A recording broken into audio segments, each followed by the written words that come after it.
السلام عليكم ورحمة الله وبركاته. معكم أحلام. سويت اليوم بنت الصحن وصورت بعض المقاطع سبق وعملتها معاكم، بس إذا حابين إني أسويها مرة ثانية وبالتفصيل اكتبوا لي في التعليقات.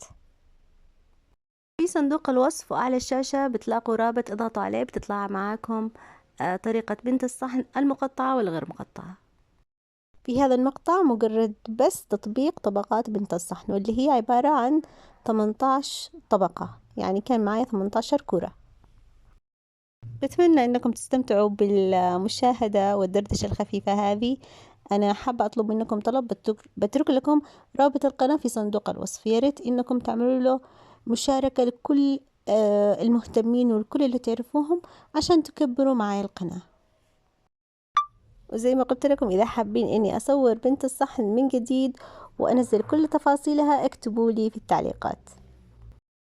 طبعا انا لما اسوي بنت الصحن دائما ما احب ادهن سطحها بالبيض، دائما اسوي حليب. هذه المرة جربت اني اسوي بيض، يعني سويت بالعجينة بيضة كاملة وبياض البيضة الثانية الصفار خليته لدهن الوجه. بالاخير اضفت لصفار البيضات تقريبا ملعقتين حليب سائل وشوية من البن. ممكن تسووا فانيلا اذا حابين، او هيل او نسكافيه، الموجود عندكم. اهم شي عشان نتخلص من ريحة البيض. وخلطتها كويس، وبعدين دهنت وجه بنت الصحن، دهنتها بالسمن وبخليط البيض مع الحليب.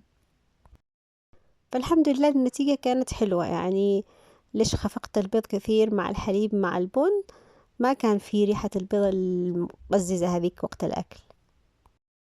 وبالأخير طلعت بنت الصحن جدا رائعة، كانت مقرمشة لينة حلوة من داخل، مش دسمة. يعني أحلى شيء ببنت الصحن إنها ما تكونش دسمة ومقززة.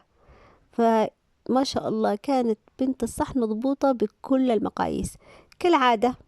يعني بنت الصحن اللي عملها دائما تعجبني وتعجب الآخرين.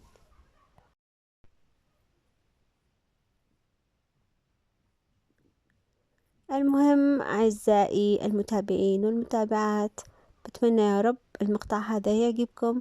بتمنى تدعموني في نشر القناة.